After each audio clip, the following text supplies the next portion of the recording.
A Donald Trump attorney by the name of Lin Wood is, according to Wood himself in a statement he released this week, now facing disbarment in the state of Georgia unless he agrees to undergo a psychological evaluation. That is the statement that Wood released this week. Woe is me, I'm going to lose my license. They want me to prove I'm not crazy, and so, oh my God, I don't know what I'm going to do. Here's a hint, Mr. Wood. Take the psychological evaluation. Like, why I don't understand, unless you thought you were going to fail it, why this would even be something that you would need to explain to people. I mean, I would think that you might want to keep that part quiet. Because here's the thing. If what you're saying is true, and that's, a big if, then you either don't take it and you get disbarred, and then you get to go out and say, look, they took my license away because I was a Trump supporter. You get more sympathy that way, by the way. Or you can make it public saying, if I don't take the psych evaluations, I lose my license. That if you don't take it, you lose your license, and the public starts to wonder, like, why didn't you just take it?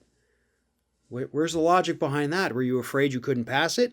Or now you do take it and don't pass it, and then you lose your license anyway, and that, again, makes you look even worse.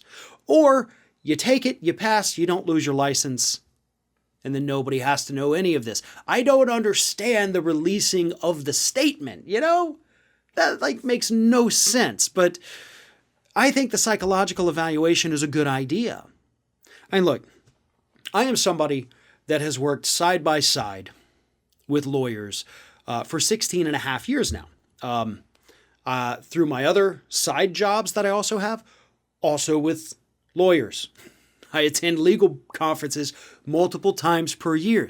I know some of the best lawyers in this country, and I know the up-and-comers. And let me tell you, psychological evaluations are not a bad thing for the legal profession. I think they should be more commonplace for most professions like this. I have seen all kinds of afflictions, I guess you would call them, with lawyers. Obviously, you've got a lot of narcissism in the profession, but that's not a disqualifying trait. In fact, that helps them win a lot of time. That's kind of what you want in a lawyer. I've seen sex addiction in so many of them. But again, that doesn't affect how they are as a lawyer. What I'm saying is this occupation is not immune from having some mental afflictions. But that doesn't mean that they're all crazy or that they need to be expelled because they have disconnected from reality. No. So what is Mr. Lin Wood hiding? Why does he not want to take the psych evaluation?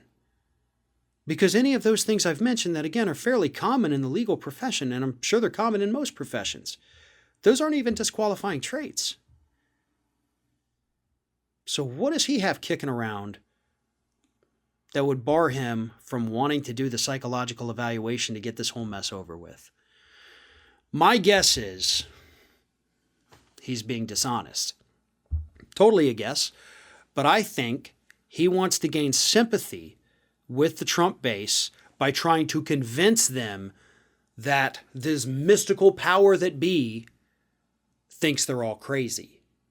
I think that's what he's going after. So who knows? Maybe he's being honest about the evaluation. Maybe he's not. Maybe he is hiding from it, or maybe he's not. Whatever the case, the truth will eventually work itself out, and it's not doing him any favors to sit there and try to hide behind these statements. Do what you need to do to protect your license if you want to continue to practice law. If you don't, whatever, walk away from it and retire. But there's something more to this story going on, and eventually we're all going to find out.